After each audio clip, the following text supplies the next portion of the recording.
Good evening and welcome to the William G. McGowan Theater here at the National Archives. I'm David Ferriero, the Archivist of the United States, and I'm pleased you could join us here in the theater, and also those of you who are joining us on our YouTube channel for tonight's program, commemorating the 35th anniversary of the Vietnam Veterans Memorial, commonly known as the Wall.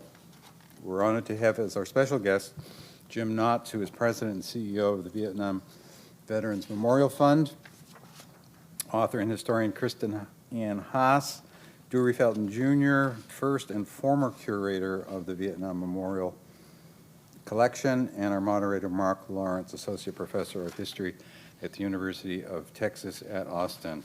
And unfortunately, Jan Scruggs, who founded the fund and really made the memorial possible, was unable to join us this evening.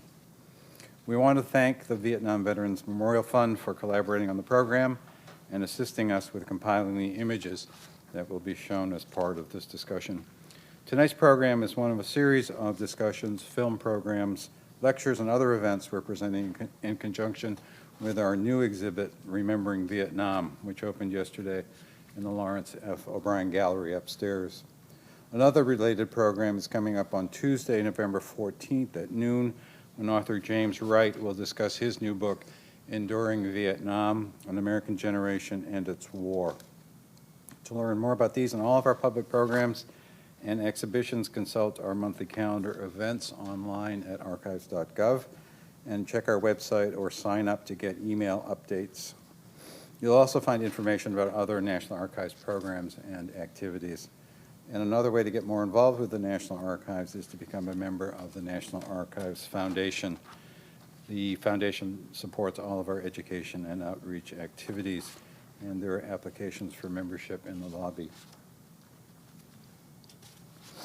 As I mentioned earlier, today's program is one in a series of events we're presenting in conjunction with our new exhibit, Remembering Vietnam.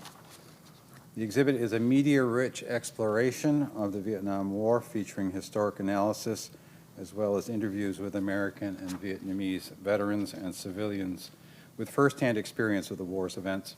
It's a fascinating collection of newly discovered and iconic original documents, images, film footage, and artifacts that illuminate 12 critical episodes in the war that divided peoples of both the United States and Vietnam. Remembering Vietnam draws on National Archives records from all parts of our agency, federal and civilian military records, presidential libraries, still photography and motion pictures, sound recordings, and electronic records. This weekend's exhibit opening programs are presented in part by L3 Technology and Bell Helicopters, so many thanks to them for their support. Now I ask all Vietnam veterans or any United States veterans who served during the Vietnam era, November 1st, 1955 to May 15th, 1975, to stand and be recognized.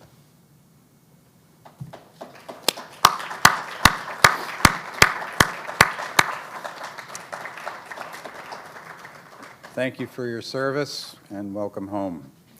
As you exit the McGowan Theater, veterans, National Archives staff, and volunteers will present each of you with the Vietnam Veteran lapel pin.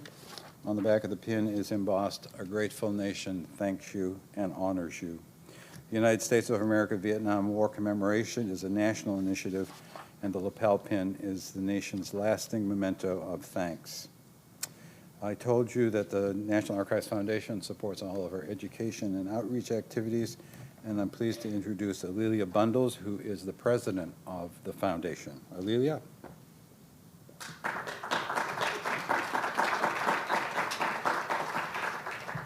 Good evening, everyone. Thank you for coming out on this cold night. And thank you very much, David. On behalf of the National Archives Foundation, I welcome you to this Veterans Day celebration for Remembering Vietnam, the new exhibit, as David said, in the National Archives Museum's Lawrence F. O'Brien Gallery. As the National Archives nonprofit partner, we help to fund and offer creative support to the National Archives exhibitions and programs and educational initiatives. We love to be able to help introduce America and people around the world to these amazing millions of documents that tell the story of America through federal records. We love to be able to support civics education and to bolster our democracy. We are pleased to have supported the design and creation of Remembering Vietnam and to participate in the ongoing programming that will accompany this thought-provoking exhibit. Have any of you seen the exhibit yet? Good. Well, those of you who have not seen it, it will be up until January 2019. And I think it is one of our best exhibits ever. As David mentioned, you can join the National Archives Foundation, and you'll be on the list to find out about all of our events. There will be dozens of events associated with Remembering Vietnam. When you leave, you can pick up a membership form, or you can go to archives.gov, and you can go to the archivesfoundation.org. Remembering Vietnam is possible because of the generous support of our sponsors. We thank the Pritzker Military Museum and Library, AARP, and the FedEx Corporation, as well as the Maris S. Cuneo Foundation, the Eliasberg Family Foundation, and History, the History Channel, for their partnerships for this exhibit as well as other exhibits at the archives in the past. Our special gratitude to the Lawrence F. O'Brien family for its continued generosity, and to our board member, Larry O'Brien, for his ongoing leadership. We welcome L3 Technologies and Bell Helicopter as first-time supporters, and for helping us to get this weekend off to a roaring start with the helicopters, the Vietnam War era helicopters that are outside. A special thanks to the pilots from the North Carolina Vietnam Helicopters Pilots Association for enduring the rain and the cold and for bringing lots of enjoyment to families and veterans who visited the helicopters this weekend. And now please help me welcome back David Ferriero, the 10th Archivist of the United States.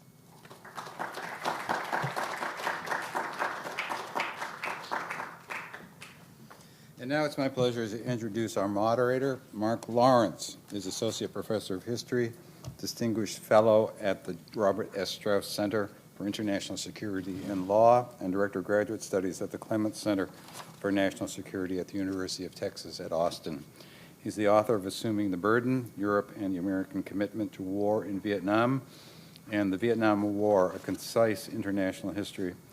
He's published an edited collection of primary sources entitled The Vietnam War, An International History and Documents, and co-edited 4 books, Nation States and Global Environment, Beyond the Cold War, Lyndon Johnson, and the New Global Challenges of the 1960s, Beyond the Eagle's Shadow, New Histories of Latin America's Cold War in the United States and the World, A History and Documents from the War with Spain to the War on Terror. Ladies and gentlemen, please welcome Mark Lawrence and our distinguished panel.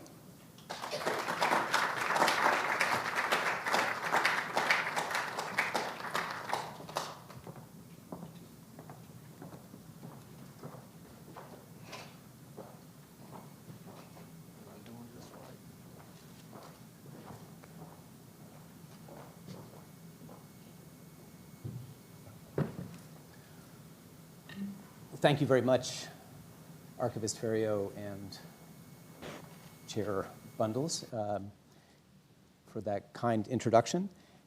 And thanks as well to, no doubt, countless people who had a hand in organizing this terrific event, very much including Tom Nastic, with whom we were all in close touch in the last few days. I want to thank all of you for braving a chilly Washington night and turning over at least part of your Saturday evening to this event. And of course, I want to thank our panelists as well. And you've been given, I think, a program on the way in that has more elaborate introductions, so I won't take our precious time to go back over those introductions, except to say that Dury Felton is here at the end. Dury is a Vietnam veteran and, of course, the longtime curator of the collection of materials that have been collected over the years at the Vietnam Veterans Memorial. Kristin Hass, who is a professor of American culture at the University of Michigan and a highly regarded author on various topics connected to the history of the Vietnam Veterans Memorial, and Jim Knox, who is President and CEO of the Vietnam Veterans Memorial Fund. So it's fantastic to have them all here, and a real honor for me to be up alongside three genuine experts on the subject that we're going to be talking about this evening. The way we will proceed is as follows. For the first 45 minutes, 50 minutes, something on that order, I will pose some questions to our panel, and thereafter we'll turn things over to any questions that all of you may have for the last half or so of our time together. So let me begin, if I may, with a question to Jim Knox. Jim, the Vietnam War has been controversial since the first shots were fired more than half a century ago. And the Vietnam Veterans Memorial is no exception. It was quite controversial at its inception 35 years ago, the set of events that we're marking in some sense with our event tonight. Does the wall remain controversial in any way in 2017? Well, the one thing I would say is that everything about Vietnam is still controversial. There is not a single topic that I can say that the opinion among Vietnam veterans is universal across the board, not a single topic. And of course, I think you're really talking about the controversy of the design of the wall. Many people have kind of forgotten that there was a controversy. And many people don't understand why it was controversial. Well, there are some Vietnam veterans here tonight that remember very well. So Jan Scruggs started with the idea that we needed a national Vietnam Veterans Memorial. And he and his early supporters got the legislative authority to build a memorial, but they didn't know what it would look like. So they held a national design competition. In the end, 1,421 designs went through a judging process, and it was a blind competition. So all the information about the designers were sealed in an envelope on the back. And so when all 8 of the judges went through and chose the design we know today, they opened the envelope on the back, and lo and behold, the designer was 21-year-old Yale undergraduate student Milan. Okay, and the controversy began virtually instantaneously. It was controversial for a lot of reasons. First, Maya herself being a woman in a male-dominated field, that was controversial. She was very young, and even her race became an issue because many people who saw pictures of her in the newspaper thought that she was Vietnamese, and there was resistance against that. When they found out she's actually of Chinese descent, with both of her parents immigrating from China in 1949, that didn't help a whole lot because China had supported the North. And then the design itself. Many people were expecting something much more classical in nature, statues, okay? And the design very much is not that. It's a minimalist design, very simple, but very powerful in its execution. It is black. Everything else in Washington, D.C. is white. It is underground, essentially. Ground level was at the top of the wall, and as you progress down the walkways toward the apex, you are actually going underground. And many Vietnam veterans at the time felt that being underground, our country once again was trying to hide the war by burying it. And one person in particular said that it was colored black, the universal color of shame. And so there was a great deal of controversy. And I talked to one Medal of Honor recipient who said he was sought out in his community by the local news media when the design was unveiled, and he didn't like it. He said, it's shameful, it should never be built, that's not the memorial that I want for my comrades, until he saw it. And he came to Washington, D.C., and he put his hand on those panels, and he saw his reflection in the walls. And he was so moved. He went home, and he called up the same reporter and said, you have to come back and redo this story. and he went on TV and said, I was absolutely wrong. This is an amazing memorial. It is wholly fitting to remember the service and sacrifice of Vietnam veterans. So today, I think it is universally loved and accepted as one of the greatest pieces of public art in the world, and has 35 years of healing that it's been able to aid. And so I don't think the design itself is controversial anymore, but everything about Vietnam is still controversial in one way or another.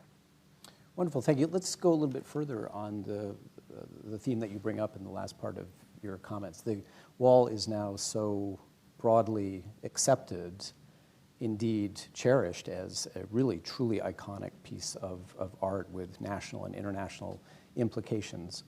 Why is that? What is it about the Vietnam Veterans Memorial that has resonated so powerfully with so many people over the years? Why don't we go to Dury and then to Kristin?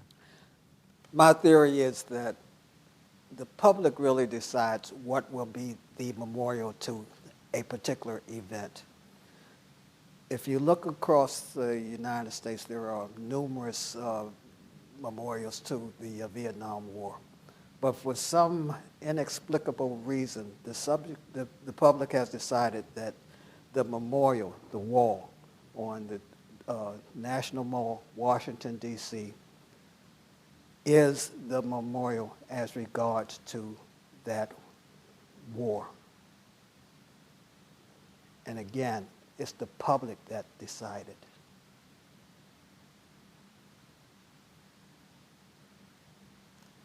Kristin? Yeah, I would add to that there is no memorial that isn't controversial.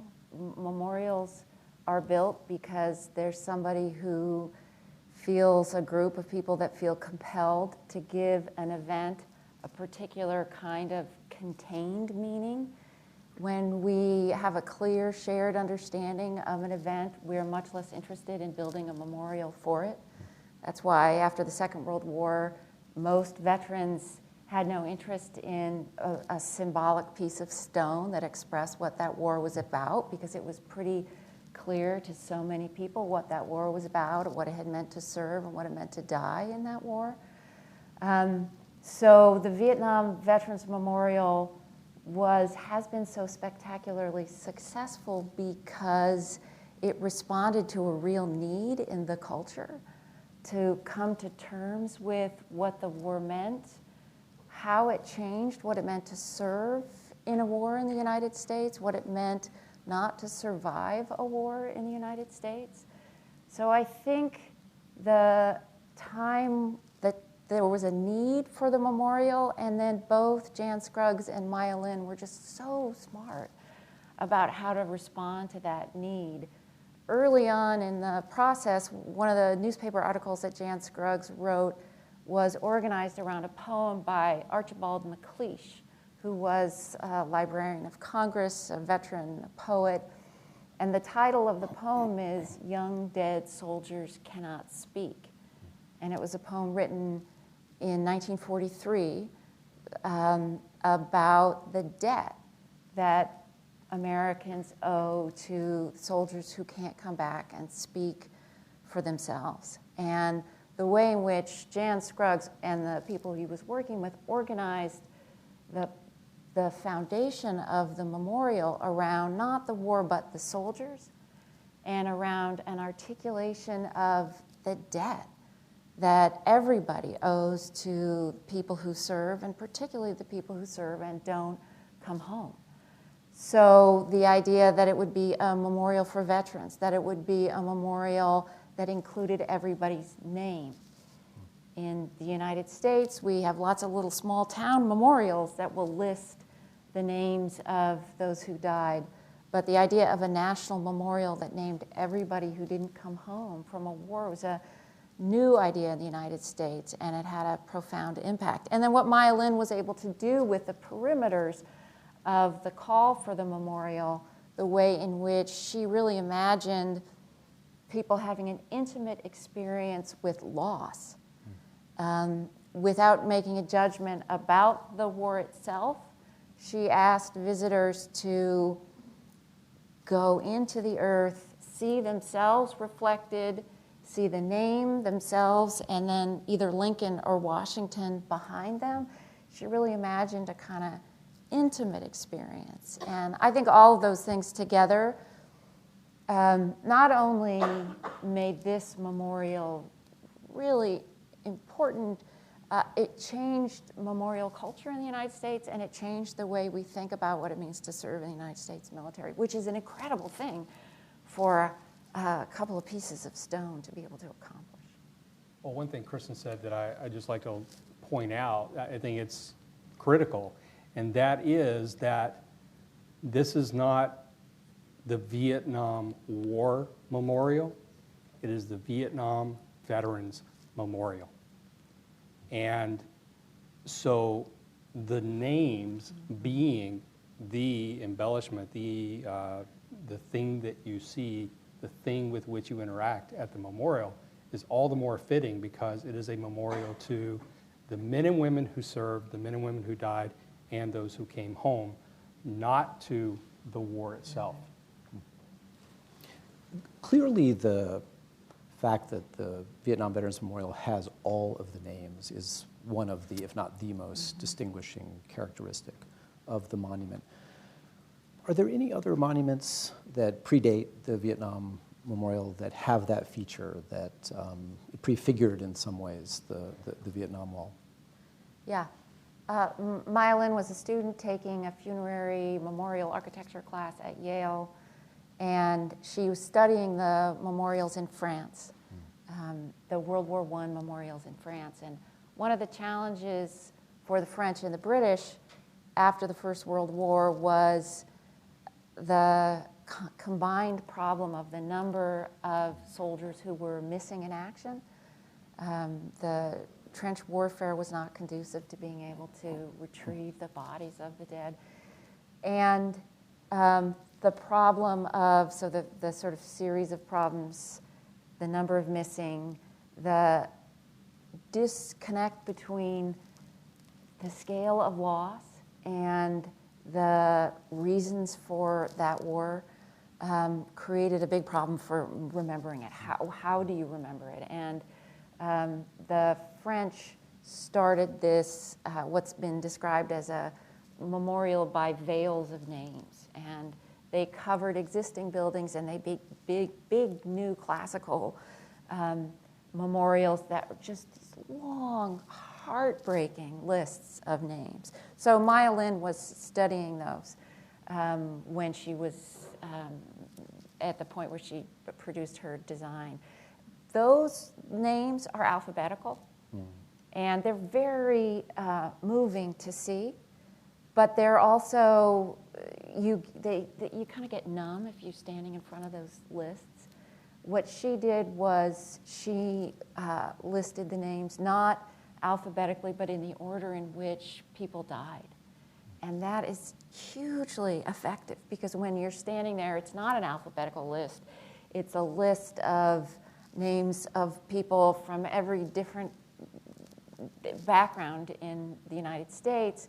And even if you know nothing about them, seeing these names together, you know that they died together. And it gives you, I'm sure for the people who know the names on the wall, it's incredibly moving to see their friends listed together. And for people who don't know those names, it's incredibly moving to have a sense of, okay, these guys were together and they were in this together.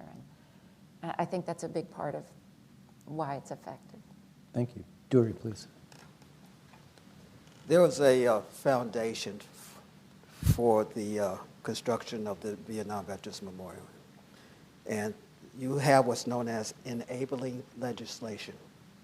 And the three things I still remember, because I've read it several times, is that the memorial make no political comment, that it lists the names of those who made the ultimate sacrifice, that it be in a park-like setting. All of those, that criteria was met. As a Vietnam veteran, when I look at that wall, and I lost friends, and I'm reminded of the ancient Greek states. And after a war, they would have the funeral biers.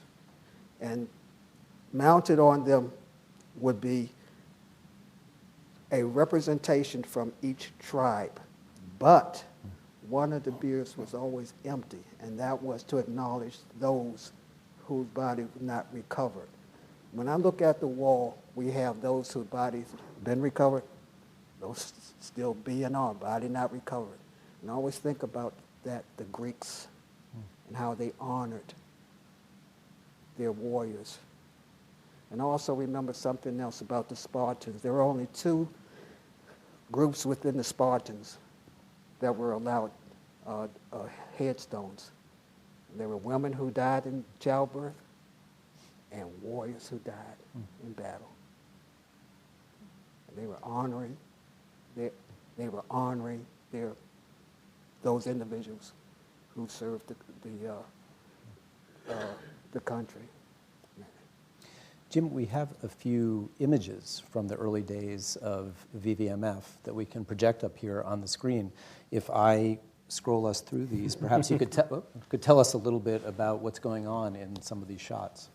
Well, this, of course, is Jan Scruggs, a very famous photo from Jan's days in Vietnam.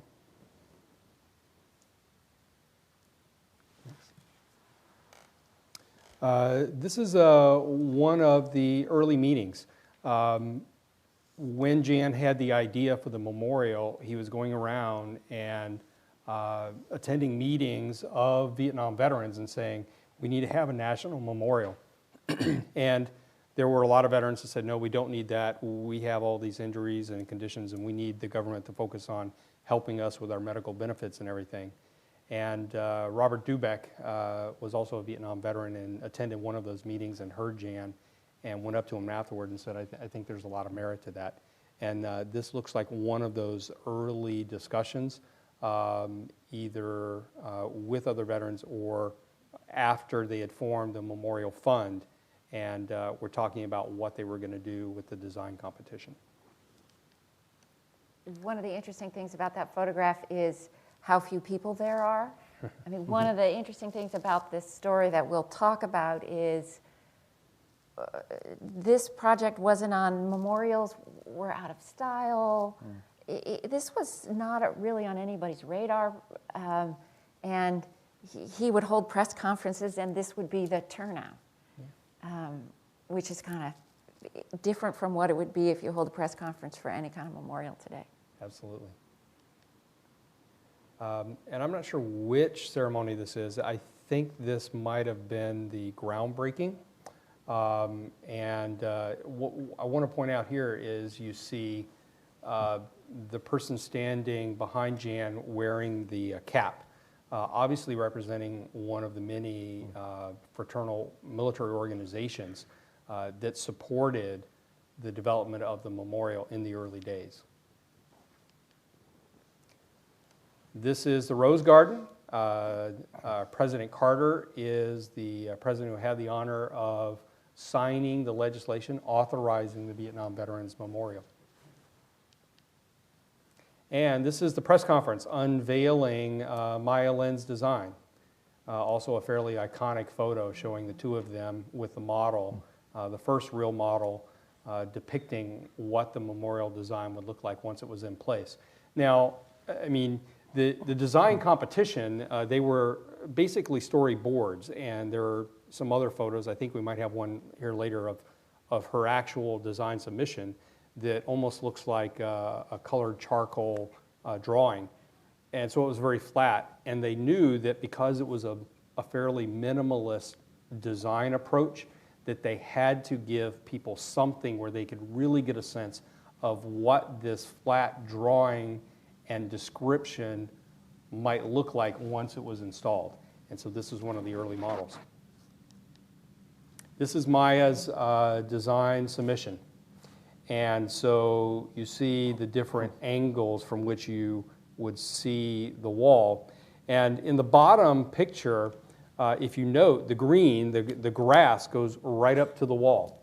And that was always her intent, that you literally were cutting open the earth and pulling the dirt away and exposing the final resting place of those who died. and then the grass would grow right back up to the wall.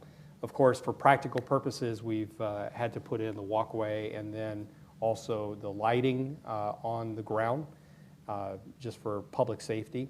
I personally, I think it adds a lot to see the wall at night, but that was not part of her original design. And you can actually read her explanation of what the design was meant to be on our website, vvmf.org. We have a lot of these historic photos, and you can actually read this entire letter. It needs very little explanation here. This was dedication day, November 13th, 1982. And a lot of people said, if you build it, no one's going to come. It's just going to be a cut in the ground, and people will walk by it and never look twice at it.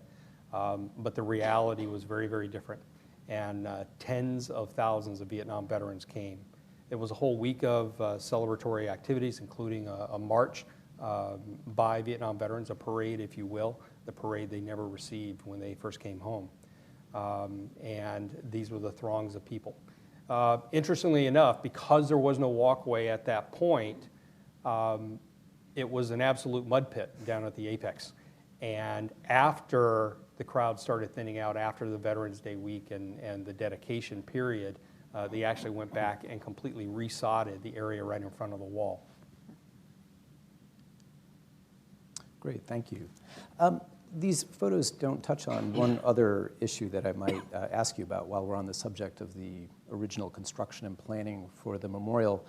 As anyone knows who goes and visits the memorial, there are additional elements that were originally, if I'm not mistaken, not part of the original plan, but were added at the very early days of the memorial. The famous statue, and then a couple of the flagpole, and perhaps other items that have been added in more recent times. Can you talk a little bit about how those came to be part of the memorial and Sure. how they affect, do you think, the overall impression that the memorial creates? Sure. Well, first of all, back to your first question about the controversy. In those days, the reality of the wall really was threatened by the controversy. And there were hearings up on the Hill, and a lot of people weighed in. And so finally, there was a political compromise that was developed and reached, and the Vietnam Veterans Memorial Fund agreed to it. That was to add a more traditional statuary component, like a lot of people had expected from the beginning, and also a flagpole. Now, that political compromise allowed direction to go to the Secretary of the Interior to issue the building permit so that construction could begin the next day. And once it was felt that once construction began and you put the shovel into the earth, then you wouldn't be able to stop it. And so that's basically what happened. It took more time to develop the concept for what that statue would look like. Initially, there were discussions about putting it right at the apex of the wall or even on top of the wall. So it's like putting one piece of art and superimposing it right over another. Eventually, the concept was to create what we call Three Servicemen Plaza, which is up the hill overlooking the wall down into the excavation. And of course, the flagpole that is there. So sculptor Frederick Hart, who had been part of a team that actually submitted another design for the wall, for the memorial itself, was commissioned to do the Three Servicemen statue. And a lot of people now think that the statue is part of the original design because it blends so well with the three men who many describe as coming out of the woods, out of the jungle maybe, and happening upon the wall where they see the names of all of their comrades. They're looking toward the apex. And so people think because it complements so well that it was part of the original design, but it very much was not. It was the result of that controversy initially. And the statue was added 2 years later in 1984. The Women's Memorial added in 1993. And the final component of the memorial site was added in 2004, and there's a plaque on the ground right in front of the three servicemen. It's the memory plaque And it says, in memory of the men and women who served in the Vietnam War and later died as a result of their service, which of course commemorates or remembers and celebrates the service and sacrifice of the Vietnam veterans who served, came home, and later died. And unfortunately, a lot of that is due to exposure to Agent Orange. Dorian, Kristin, what would you say about how central those additional elements are to the way in which the memorial is experienced by people who visit? Well, being a native Washingtonian and spent a lot of time at the memorial, I remind visitors, family members, that no one anticipated the visitation to that memorial in 1982 when it was dedicated. I know that lighting was changed. I used the term toe poppers. They had lighting down with hoods, with the hood over it. I called it the toe poppers. And I know that they redid the lights so they're even with the ground. I remember the cobblestone. A lot of people don't know it, but at one time that whole walkway was cobblestone. And it's my understanding that women were complaining about how difficult it was to negotiate the cobblestone in high heels, and also the wheelchair bound were overlooked. So there was this retrofitting of that walkway. Also, I've been told that the National Park Service changed the type of grass used in front of that memorial. They put in what's called heavy traffic grass. Again, I tell people, I said, this is 1982. There's still that hostility. There's still that anger. No one would, I don't think anyone would have anticipated in 2017, in 1982, what would happen in 2017. It was it took everyone by surprise, I'll be honest. And there are over 5 million visitors to the wall every year. Yeah, and on the subject of the compromise, I think Milan said it well. She said what this memorializes is that we couldn't agree. And I think that's just right. And I think that's a really fantastic thing to be memorialized. And I think the architect of record and the other people who figured out how to make these two pieces of sculpture work together did a good job. Well said. If all of those names is perhaps the most striking feature of the memorial, it seems to me maybe number 2 on the list is the practice of leaving objects at the wall. When did this start, and what function do you think was served by leaving things at the wall? What is the origin of this practice? People were leaving things at the site before the wall was dedicated. And there was a National Park Service maintenance person who came to the wall one day after the dedication and noticed these objects that were left. So he took it upon himself to capture these objects. He put it in temporary storage. He was thinking that people would come back and reclaim these objects. I just happened to be curious about the objects being left. I was invited to the storage facility. And what happened is there was a lot of resistance as regards to making these objects that were collected a permanent part of the National Park Service. I sat on the board of directors of Vietnam Veterans of America. So I was brought in, and one day some of the members were at the facility, and there was a reporter who came out and so angered us with his arrogance, talking about how he got out of the Vietnam War with his tennis elbow and whatever. And we decided we're going to make this a collection. Because we were part of we had congressional contacts and whatever, we pushed for this collection. And I also tell people that collection, I'm going to say it again, there are people who to this day hate that collection because it's an indictment. It's a question of where were you during the war? And I tell people, also also emphasize to people that failure is an orphan. Success has many parents. And that collection would not be what it is today if it was not protected. And I always tell people this, the kingdom of heaven is a mighty kingdom, but just as any kingdom, it has to be protected. And that collection was an infant. And there were, because I was the front person, I always tell people I'm the distillation of a lot of people you don't see. And I would go back and tell people, hey, look, you know, we have to get these letters out and whatever. And be honest with you, chapter members was to sit out in the audience. We would have symposiums or whatever. And you hear someone chime in, when is the National Park Service going to make this a collection?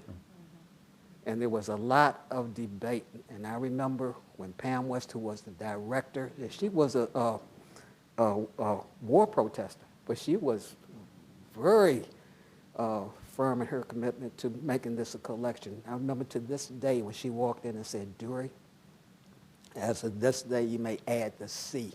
At the time it was just VVM. Everything in that collection, that facility has 4 letters. And that was a big deal. I made phone calls. I said, man, we're in. It's now a formal collection. It's no longer VVM. We now have the C. And what that was saying is that the National Park Service now accept this as the collection. So in time, I was given more power because I tell people I was trying to bring in sensitivity, what my parents were going through. I was talking to Gold Star mothers. I talked to everyone trying to pull policies together. And I think we were successful. How big is many the- items? How many items are in the collection do we estimate? Janet is here who's taken over my stead. I think it's about 400,000, but she could probably chime in as to what it is currently. But I know when I retired, it was about 400,000. And something else very strange, unusual about this collection, most of the collection is anonymous. And I always tell people this.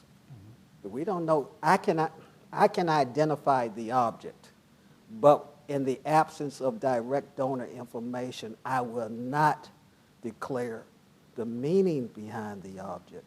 And because I'm a veteran, I receive a lot of information, which was very strange. There were a lot of people who did not want to speak with the press, but they would call me and say, Dury, this is why I'm doing what I'm doing, whatever, whatever.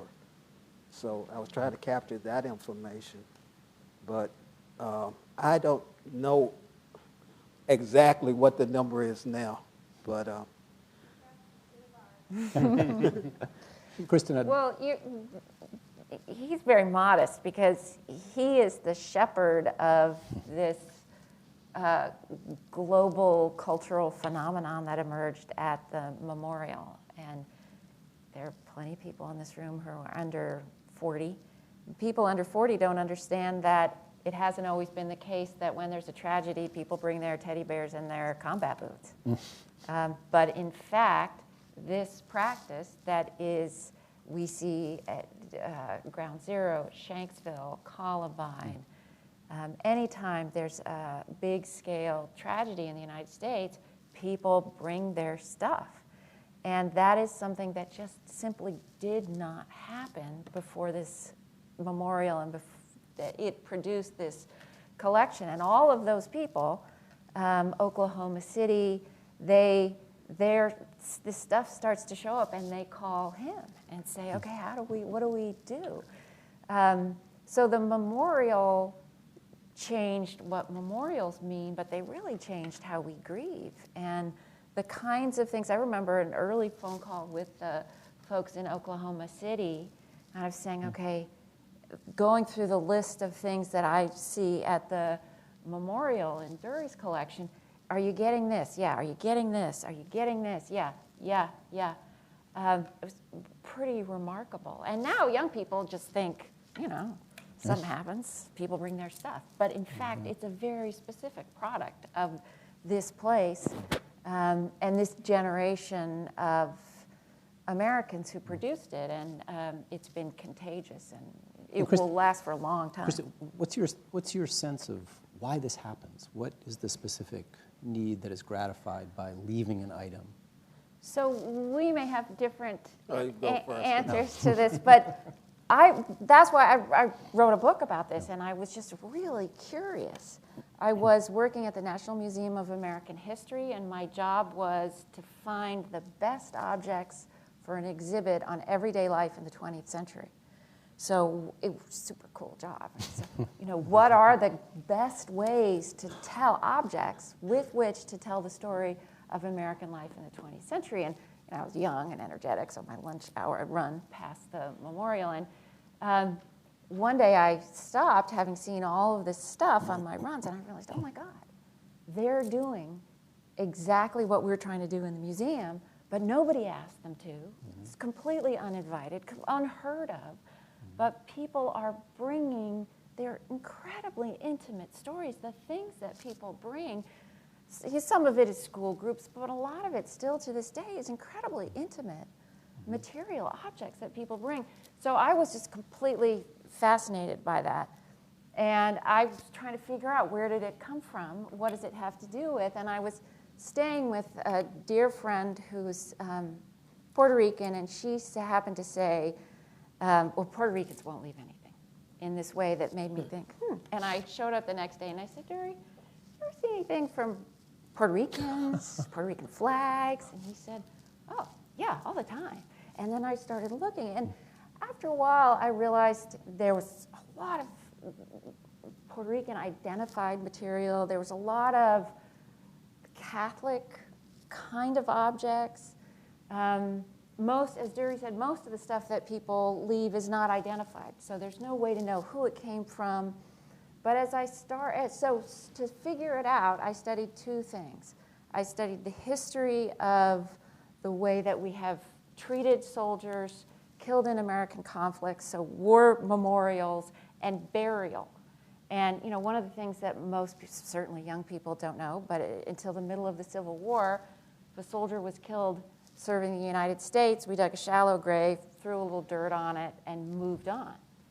There were no dog tags, because the idea that somebody would care about your body after your death just didn't occur to anybody. It wasn't until Gettysburg that people were killed in combat were individually buried and given a headstone. So I watched, studying that, I could see that there was, from Gettysburg forward, an increasing attention paid, value placed on the body of the citizen soldier after his or her death. And I could see that with a repatriation of bodies after the First World War, and the military cemeteries in France, and the increasing emphasis on retrieving all of our soldiers. So that was kind of one line. And then the other line was this kind of unusual question about all these Catholic traditions showing up in the collection. And I came to believe that there were so many Polish Catholic, Irish Catholic, Italian Catholic, Mexican American Catholic, Puerto Ricans who had these traditions of grave decoration. And also African Americans have traditions of grave decorations. Native Americans have traditions of grave decorations. A lot of the communities that were represented in the soldiers who were killed in the Vietnam War had traditions, long, rich traditions of grave decoration. And a lot of the kinds of objects, if you go to a cemetery where these traditions are still alive, you will see things left on grave sites that are very much like the things that are left at the memorial, particularly, things having to do with childhood or articles of clothing. And a lot of those traditions are about some kind of idea of purgatory, right? This person needs help getting to the other side. There's some kind of spiritual problem of resolution, and there's a process to get this person to the other side. So partly I think it happened because people started bringing things because the people who died in this war came from communities that had these traditions. And because it had become, despite the status of the veteran for the Vietnam War. In fact, because maybe of the status, it had become really important to continue that pattern of valuing the American soldier after his or her death. So, but it's entirely still up for grabs because so much of what's left is anonymous, and because Dury said, yeah, you can do some research here, but don't interview anybody, which I respected, and I thought that was a very good idea. Yes, that was part of the policies, because this was just raw. There was nothing, and I'm thankful that I was given, confidence was placed in me to pull this together. And I say I'm a veteran, and I have contact with veterans. I know my parents were going through it. They were helping, all these people were helping me pull policies together. Now, there was a paper written long ago, I've read it, and a person gave, it was a psychiatrist, he gave 4 reasons why people leave things at the wall: to apologize, to eulogize, to commemorate, and to communicate. I also tell people, I said, you're seeing the tangible when you look at the collection, but I know for a fact that there are people who come to the wall and never leave anything. Just like we have what's called a tripwire veterans, the term you use, they only come late at night. They're not going to come during the daytime. They only come late at night. Also, I mentioned earlier about most of the collection being anonymous, but there are some things, being a veteran, that just halts me in my steps, and that is these direct communications, and certain ones that still stand out to this day. There's a little note in there and it says, "See you later, Sarge." Okay, see you later, Sarge. There's also, was a time frame, everything is cyclical in this collection. And there was William Buckley Jr.'s son who did an article for Esquire, and he bemoaned the fact that he did not serve in Vietnam. And I started seeing this being replicated. I regret not having served in Vietnam. There was also something else that was very peculiar. And when you got hit in Vietnam, they bring in the medevac, the chopper. They throw you on the medic would try to, toss you on the chopper, I'll be honest with you. And what they're trying to do is get you that major medical attention within the 60 minutes, known as the golden hour. I'm a beneficiary of that. I'll tell anyone. I'm a beneficiary of that. But I tell people, what started to happen is I'll start seeing things saying, medic or corpsman, and medic is Army, Air Force, corpsman, Department of the Navy. You did enough to save my life. Okay, this is this side. On the other side, I'm reading from the medic corpsman, I wonder if I did enough to save your life. And I'm sitting there saying, it's a shame that these people will probably never meet, and you have closure. It's very important, closure. And I've spoken to many medics and corpsmen. They said, I wonder if I did enough to stabilize this person to make it back to the rear for the serious medical treatment. And this is part of this collection. It's all the, I always tell people something else. That collection is all the human emotions, and all the human emotions are in this collection. I also tell people it's also a celebration of life. It's not gloom and doom. And I always remind people, man, this is a celebration of life. Because of you, I'm alive. Okay? The things of this nature. It's very, very complicated. Okay. Jim, and then I'd like to turn to some specific examples. Yeah, one amazing thing to realize about this collection. Okay, whenever a museum decides they're going to have a collection, usually what they do is they draw a box and they say, we want to collect items on this topic, and here's our box. Here is the scope. Here's what's in scope. Here's out of scope. And then they go around the world and they collect items that meet that description. Think about it. That's not at all how this collection came to be. This is a public collection And the content, the import of the items that are part of the collection are determined by the public. Okay? This is a reflection in every way of our culture and what we find important.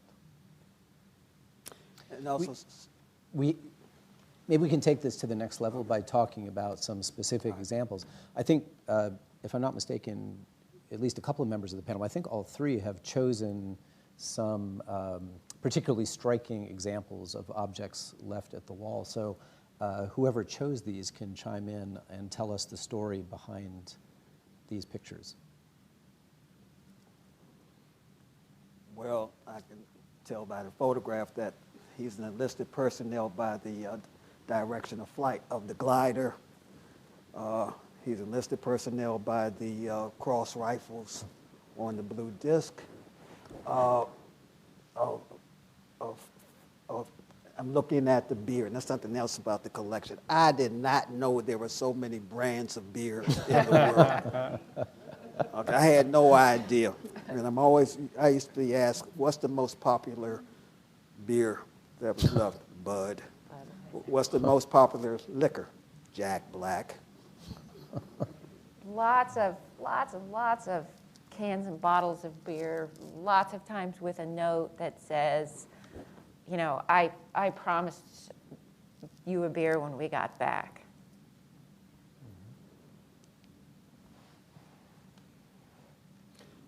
Oh, God, I used to see these offerings left for Peter Stewart. I mean, they were constant, and they started to die off. And again, I tell people that the collection is very strange, that sometimes you see things in there. I used to call them the repeaters, that people would always come maybe on an anniversary and they leave things. Then someone told me, I'm going to be candid with you, there used to be some decals that were always left at the wall, and they were kind of controversial. And one of the rangers told me, they said, Dury, you're not going to see any more of the decals. I said, why? He said the donor committed suicide. I'll just back to that. There are, those of you who have been to the wall, you know that there are POW MIA activists there in a couple of kiosks, and they have been there around the clock for a really long time, and they have bracelets and other materials. And so there are a lot of people who go there, have a conversation, pick something up, and walk over and leave it at the wall. So lots of those. And also lots of dog tags for people whose names are on the wall, but from people, real dog tags from people who served whose names are not on the wall, which is always fascinating to me. What does it mean to leave your dog tag? What's going on in this one? Oh, that's one of my favorites. That's one that I demanded that it be featured in the book we did with Turner Publishing, Offerings at the Wall, Artifacts from the Vietnam Veterans Memorial Collection. I tell people, look, this is mimeographed. I said, this was before copying machines were standard. Okay. I said, if you look at this, this is a company roster. I said, I'm surmising that people came into the company after this was issued, and he annotated names in there. But besides some of the names, he annotated it with KIA, killed in action, and things of this nature. I tell people, this is an officer who cared for his men. That is why I want it in there.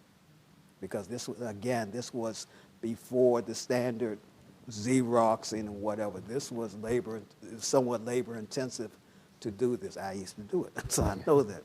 But again, I want people to, when I picked that, I wanted people to understand this is someone who cared for his men, who cared for his command.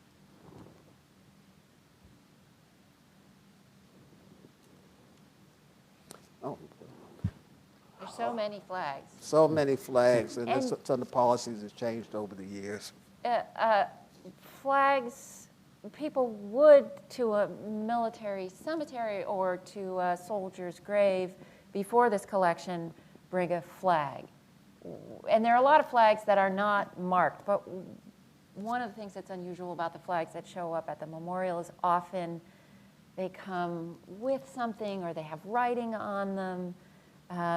And it's interesting because the flags show up at these other places as well. Even if it's not a kind of national event, people who are mourning in this way with objects will bring a flag to another site of tragedy.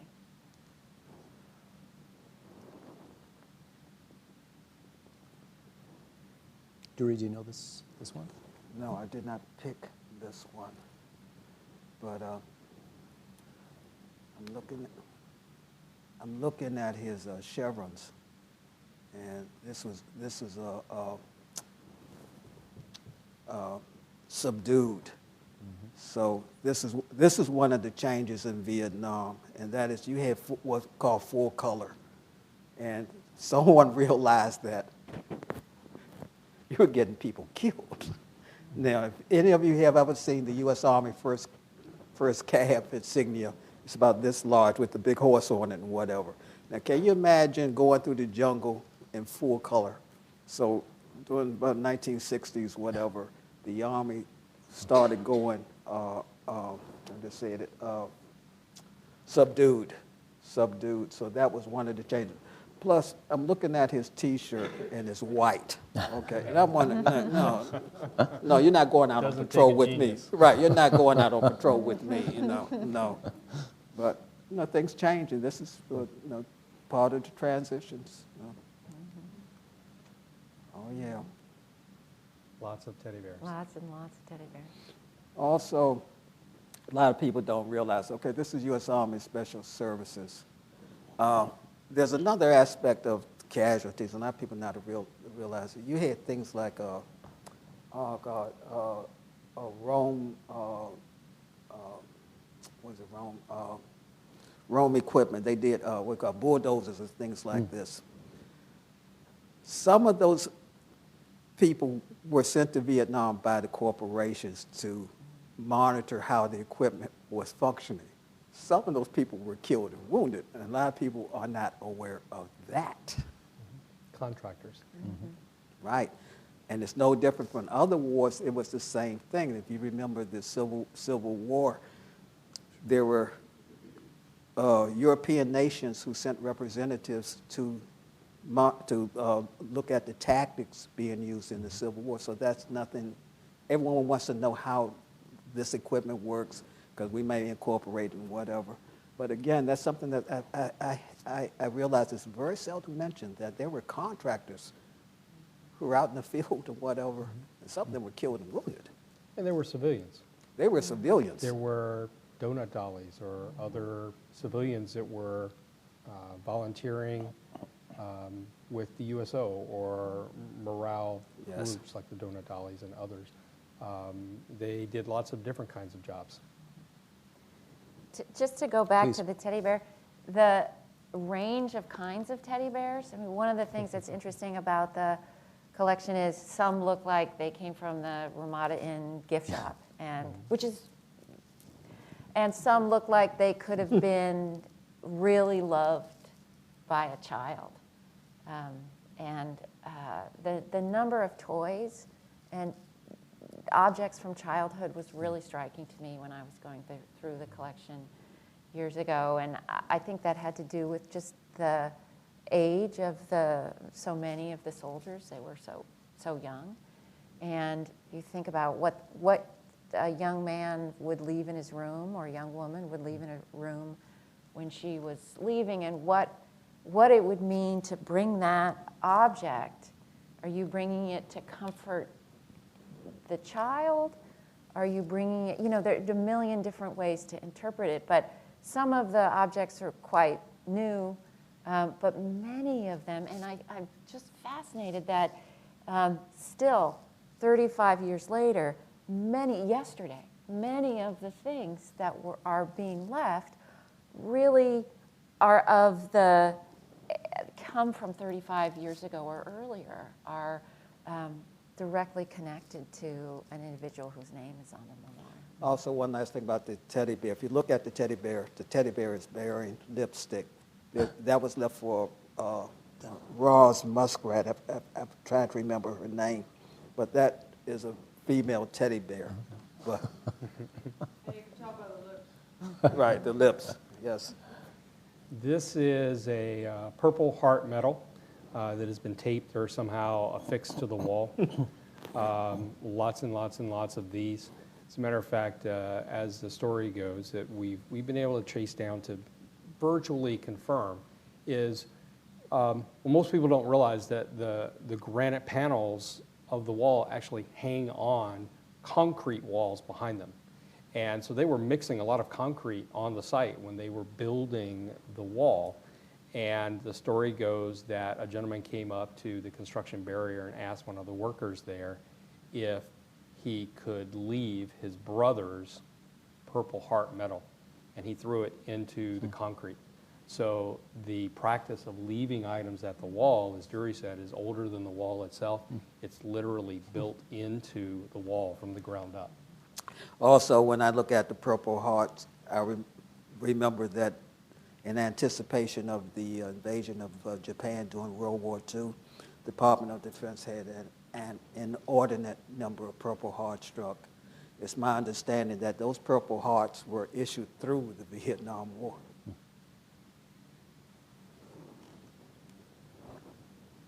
What can we say about this one? Oh, that's Lincoln. I remember the photograph. We get a lot of things in the collection like this, and it always varies. And you have some things that were left. It's something that is connected to this person's hometown or whatever, something very personal. And also tell people, this brings up something else, how the collection, it's a living collection. It's always evolving. And I started noticing things like these baby pictures. And sometimes I looked at them, and sometimes they were inscribed, "This should have been our child." Okay. Okay.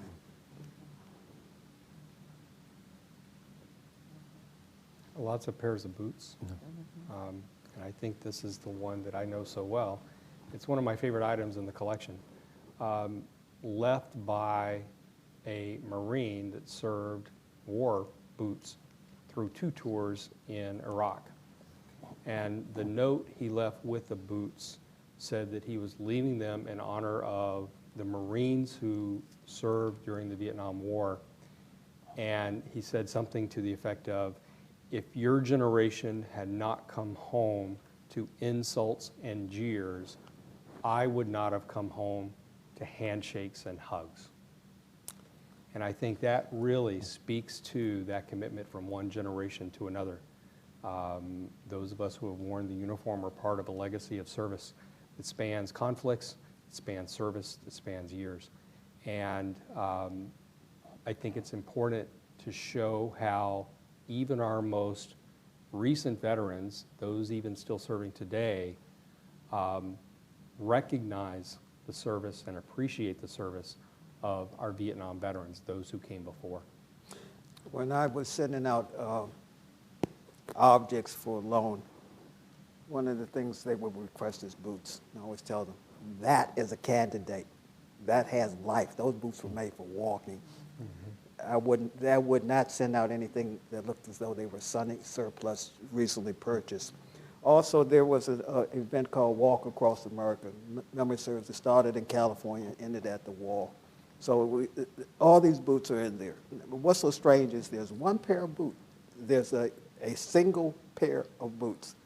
And we have had discussions about, was this person an amputee? Did they want to keep one of the boots as a souvenir?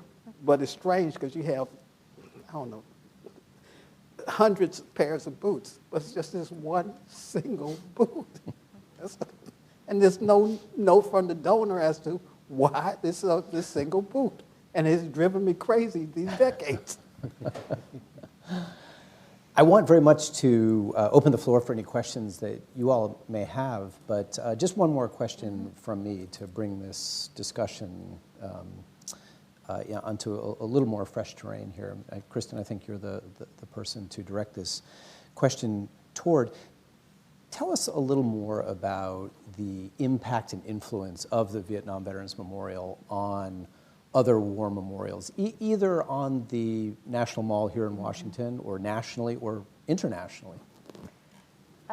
Well, it's sort of hard to overstate the case of the impact of the wall on memorials across the United States, in Washington, D.C. The Vietnam Memorial made memorials matter again. And as I said earlier, memorials are really important to people in times of political and cultural instability. So in the United States, we have had two periods in history when memorials really mattered. And the first was from 1890 to 1920, a period of intense cultural instability particularly around questions of race and how to remember the Civil War and how to move forward from the Civil War. It's a period where lots of really important patriotic organizations were formed, the Daughters of the Confederacy, the Daughters of the American Republic. Memorials really mattered in that period, and a lot of the memorials that the controversies are raging about today were built in that period. But then from 1920 to 1982, November 13th, the day that this memorial was dedicated, memorials were completely out of style. Nobody was interested in them. They didn't care. People didn't necessarily visit them. It wasn't out of disrespect, but it was the First World War veterans and the Second World War veterans in the United States. It was pretty clear what their wars meant, what their service meant, and those people wanted living memorials. My kids went through their entire childhood wearing sweatshirts that say vets because they swam on the Vets Memorial swim team. And that's what, between 1920 and 1982, that's what those veterans wanted and needed, living infrastructure. It was a beautiful, generous gift of a generation of veterans to all of the generations that would follow. But the cultural instability, the controversies, all of the troubles that were stirred up in this period created a ripe ground for memorials to matter again, and then Jan Scruggs stepped in with this idea. And so after this memorial was dedicated, there was a feeding frenzy across the United States, and this image is of a traveling wall. There are traveling walls all over the place, and they're really important, valuable sites. But other memorials, the Korean War Memorial on the mall here is very explicitly and directly a response to the Vietnam Veterans Memorial, as is the World War II Memorial. In fact, Congress, the Commission of Fine Arts, all these other entities in Washington had to reorganize and create new rules because there was this onslaught of demand for and desire for memorials. It was very explicit here on the mall. The Vietnam Memorial transformed the National Mall by its presence, but then by the desire of these other memorials to find a place. And then across the United States, all of the memorials. The Vietnam Memorial, Jan Scruggs started talking about it in 1979, and it was dedicated in 1982. And that is, on the scale of which these things work, that is a miracle. Light speed. Yeah. The conversations about the World War II Memorial started on November 13th, 1982, and that memorial was dedicated in 2004. Oh. So this memorial simply wouldn't get built now. But it was because memorials were so out of fashion that it was able to be built. And it has fueled a memorial boom and transformed them all. And the Korean Memorial and the World War II Memorial are both, I sort of as a scholar thought, oh, these are responses to this war. And then page 1 of the first meeting, the notes of the first meeting, this memorial has to be a response to. And these were not positive responses. Both the Korean Memorial and the World War II Memorial really wanted to fix what some people thought was wrong with the Vietnam Memorial. Because the Vietnam Memorial it acknowledges loss with a profound sense of dignity, but it is not celebratory. And there were a lot of people who felt like, particularly in the era of an all-volunteer military, the idea that millions of middle schoolers were going to get off a bus happily coming on their pilgrimage to the nation's capital and learn that serving in the United States military was a somber experience, that made a lot of people nervous. And more celebratory, we need the fountains, cue the fountains, right? We need a site that people can come to and these kids can come to and get a sense of the heroism. And frankly, I think you really need both. Let us open up the floor. I see we already have a gentleman over here ready to pose a question. We have 2 microphones, and obviously anyone who'd care to ask a question, please find your way to an aisle and speak into the microphone. Please, sir. We've talked multiple times about how controversial the war was. There were obviously some people who disliked the fact that we fought in that and disliked the soldiers, the American soldiers who went there. Do artifacts against the veterans get left at the wall? Do they show up in the collection? Or is there evidence that those might be removed by bystanders when they see them because they're so appalled that they're there in the first place? Yes, we have anti-war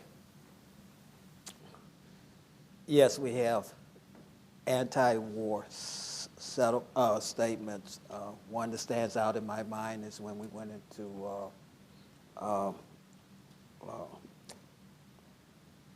Iraq, and it was no oil, something like no lives for oil. Right, no blood for oil. Now, I do not censor. I always tell people that I look at this. I used to emphasize to my interns. Listen, the National Park Service is the steward of this collection, okay, because it's on the National Mall. I do not look at this as being the National Park Service collection. I'm the curator. I do not look at it as being the Drury Felton collection. It is being curated by the public. The public is deciding what is worthy to them for inclusion in this collection. I look at this as being the people's collection. Someone told me that the reason this phenomenon has continued through these decades is that the public must feel confident in how these objects are being considered. And that I'm very thankful because of all the policies and all the behind-scenes manipulations and whatever. But I have been told that sometimes there are visitors who take exception to things left.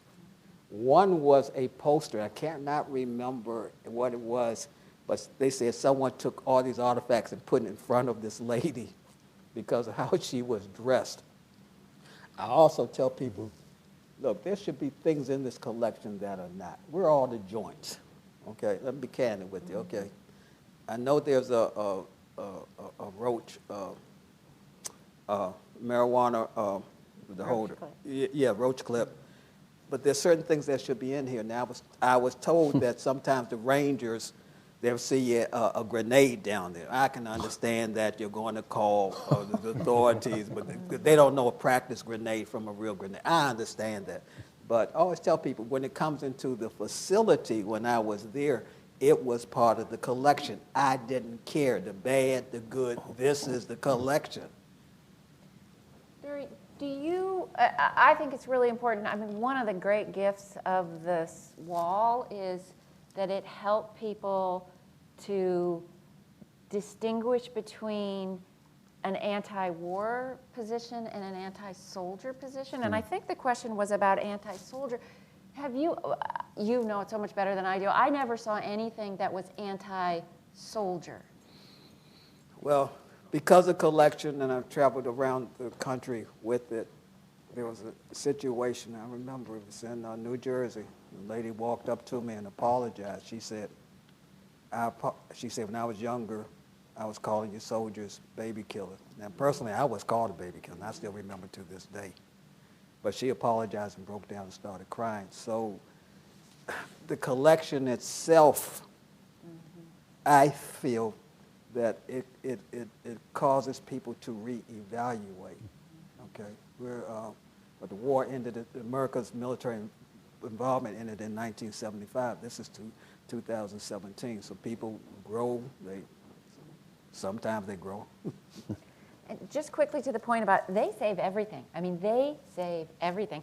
I came across this notation of these little pebbles, and it was like, this was left at this panel, and this was left at this panel. And then I started to see that. I was thinking, okay, why are they saving the rocks, these little rocks? Come to find in my research, I didn't know this, but there is a Jewish tradition of leaving a pebble on a grave or a little small rock on a grave. And the Park Service people who collected it had no idea, but they saw somebody, the wind probably did not blow all of these, so, okay, we're taking it. Well, as Jerry said earlier, he doesn't interpret. If there's no donor information there, we don't know what the intent of the donor was. And so if they felt it was important enough to leave, he kept it. There's one other Quickly? Right, one other thing. There's a karate medal that's in the collection. It's made of bronze, and on the reverse it says third place Carter of the Forms. Okay, and I always use this as an example. I said, this is not a noble metal material. It's not silver or gold. But when you understand that this person is surrendering this medal, they probably had to forego playing with Nintendo, whatever. This is a big deal. I said, understanding this collection, this is a big deal. Sir, I believe you were next. Two comments or thoughts, perhaps a question. It's true, I guess, that Maya Lin, when she designed this wall, designed it so that it was V-shaped to commemorate the fact that it was a Vietnam War. And I rarely hear anybody make mention of that, and a lot of the veterans. Not true. No, it was set in that location, and she pointed each of the walls, one toward the Lincoln Memorial, one toward the Washington Memorial, to set it into its historical context in our history. Uh-huh. And the second one is a memorable experience for me. Some years ago, when I guess there wasn't a sufficient amount of funds in the Department of Interior to take care of some of these memorials, in particular the Korean Memorial was starting to need a great amount of renovation.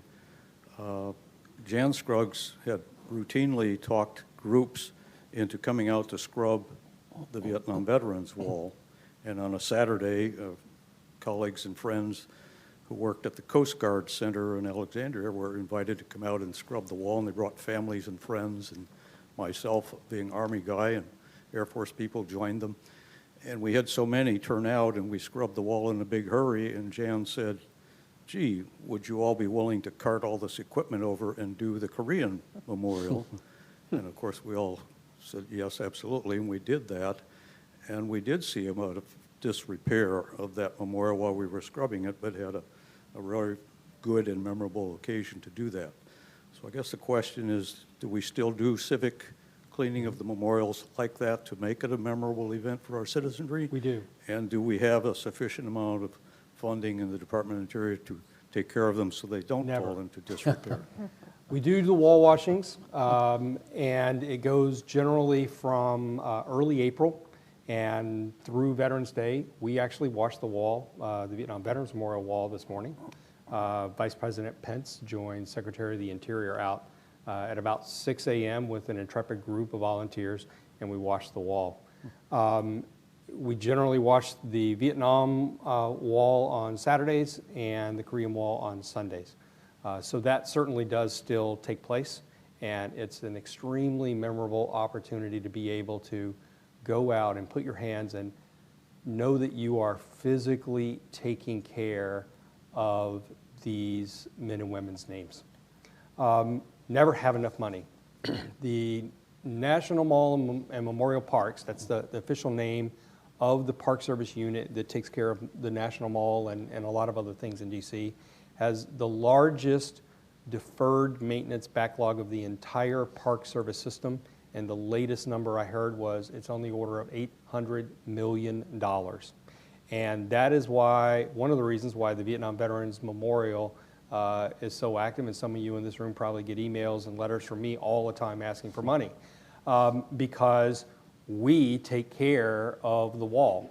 The Park Service does some things, but when you talk about adding names or changing status on the wall, if you talk about quarterly coming out and maintaining the statues, changing the light bulbs in the lighting system. Right now, one of the glasses on the directory stand is broken from a piece of construction equipment, and we're going through several contractors to try and recreate a glass top to those directories. Those are all things that the Memorial Fund does because, frankly, the Park Service wouldn't have the funds to be able to care for it the way we think it should be cared for. Ma'am, please. Hi. Being an Army nurse in Vietnam in 1970 and 71, I've been an observer of things that have been left at the wall over the years. And as I think it was Drury mentioned, or it could have been Jen, that one of the first artifacts left was a Purple Heart while they were building the wall. And then also, you were mentioning the different types of things that have been left over the years, and what I observed from the beginning was it was more mementos from the families who had lost loved ones in Vietnam. There were baby booties, baby pictures, high school graduations, tassels from the children when they graduated from high school or college, and it was like a chronology of the loved ones' children growing up, and it was their families coming and saying, "Look, here's where they are. This is what's happened." And and you said women, men and women who lost it. Well, we were not allowed to have children and still stay in the Army, so there were 8 women's names on the wall. However, we were not allowed to procreate in those days. So, but not that we didn't want to, but that didn't happen. So it was all men who had children and families. And then as the years went on, as the decades went on, the gifts, if you will, the memorials, if you will, that were left, grandchildren's pictures. Grandchildren's, this is what's happened. You know, it was a chronology of those on the wall whose ancestors, those they left behind, what they were achieving. And it was like they were saying, look, I wish you were here. I wish you could see this. And it goes on. And I've been so blessed to have been a part of VVMF for so many years, decades now. And I remember going with Drury to see the collection out in Maryland, right? Maryland, Virginia. There's so many states that are so close by here that confuse me. But I mean, it was just amazing the things that have been left at the wall, from a full-size motorcycle that was put together, never ridden, only to be left at the wall by Vietnam veterans, and tiny little things, wedding rings, the simplest things. And Drury and I have spoken about this on many occasions, where there is often no explanation. It's a simple thing that has been left that we can't explain, but it meant something to the person who left it.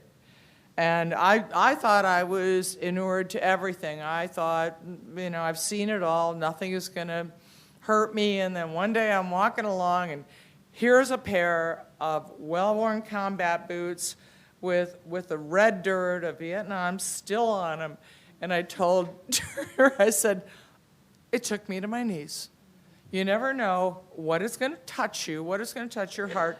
And that is the same way with so many items that have been left at the wall. And I'm so grateful to Drury and everything you've done over the years, and the Vietnam Veterans Memorial, and the Park Service, of course, to keep and catalog these irreplaceable icons and mementos of those who served, those who stayed, those who sacrificed, those who lost, and it will forever be enshrined and kept. And I'm sorry, there was no question there.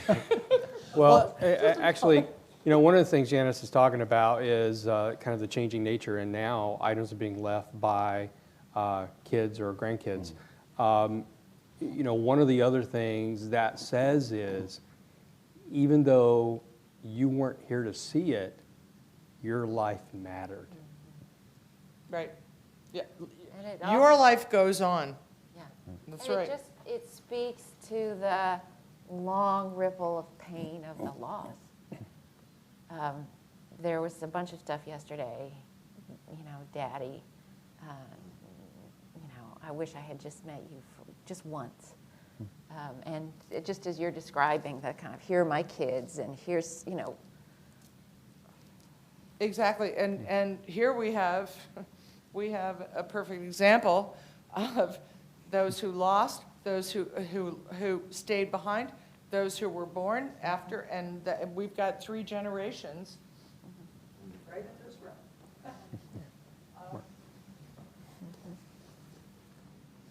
If we had at the wall, we had a mother, a daughter, a granddaughter, and well, there's too many to mention.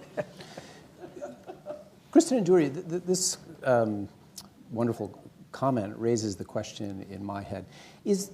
Broadly speaking, is there a way to categorize the materials that get left at the wall? Are there broad categories, themes related to families, items left by buddies, items that recall particular events in the field in Vietnam? Or is it too simplistic to think of it in those terms? And sometimes you can, sometimes you cannot, because of the lack of direct donor information. I always tried to maintain the integrity of the collection. I used to drill into my intern's head. The press is going to come in here, and they're going to ask you questions about what do you know, what's the story behind this and that. And I said, I've been dealing with them for a long time. I said, I know them. I said, when you don't know, you say, I don't know, but this is a baseball or whatever. I can identify this as a Rawlings baseball.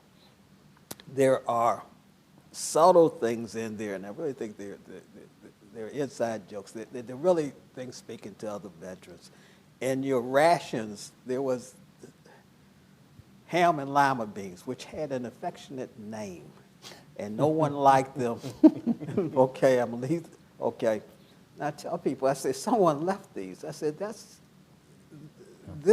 I'm speaking to another veteran. They will understand this. There's a roll in toilet paper in that. And I tell people why I had it out on display. I said, do you understand that if I could have gotten an 18-wheeler full of toilet paper, I would have been the king of Vietnam? I said, because all you got in your C rations was this. Then you have the cigarettes, it's described, it ain't wet and it ain't broke. I said, there's little things like this. It means something. And I also tell people, as Thomas, you were saying earlier, curators at one time, they imposed their bias as to what was worthy of inclusion in this collection. This collection, I realized it early on, this is a social history. Also look at it as being great literature. I always tell people that. It's great literature. When we're cataloging, I always used to emphasize to my interns, when you're cataloging, transcribing, I want you to use sick.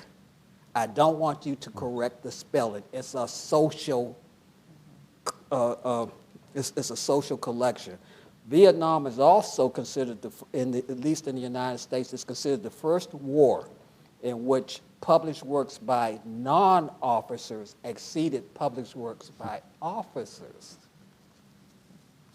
That's what Vietnam.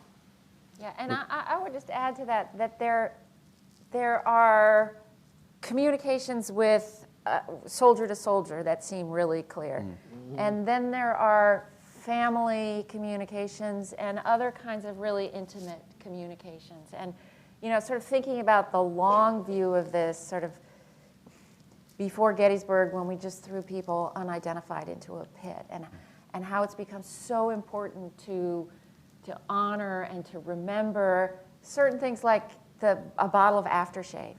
It just killed me every time because this is what he smelled like. You know, this is what we want to, that's worth remembering. Or another, there's a pair of lactation pads, hand-sewn lactation pads. Nursing mothers sometimes leak, so they wear pads. And what does that mean? I mean, that is such an intimate object. And the idea that somebody would travel, leave it at a national public memorial, set it down, and walk away. So the intimacy of there are a lot of objects that are really intimate. And then there's huge collections of stuff that are veterans organizations or school groups. I'm from this town. My teacher told me I had to write a little report about you and say something about, which are quite moving, actually. But they're just a whole different category. I think the variety and complexity of these objects attests to the enormous range of meanings that the memorial has had and no doubt will continue to have going forward. I'm sorry to say, I believe we are out of time. I'm so sorry. We'll stick around and still answer your questions.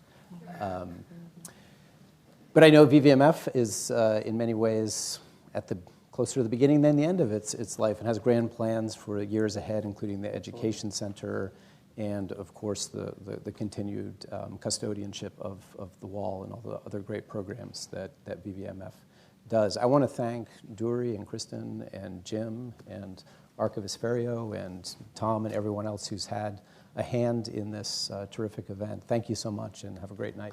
My pleasure.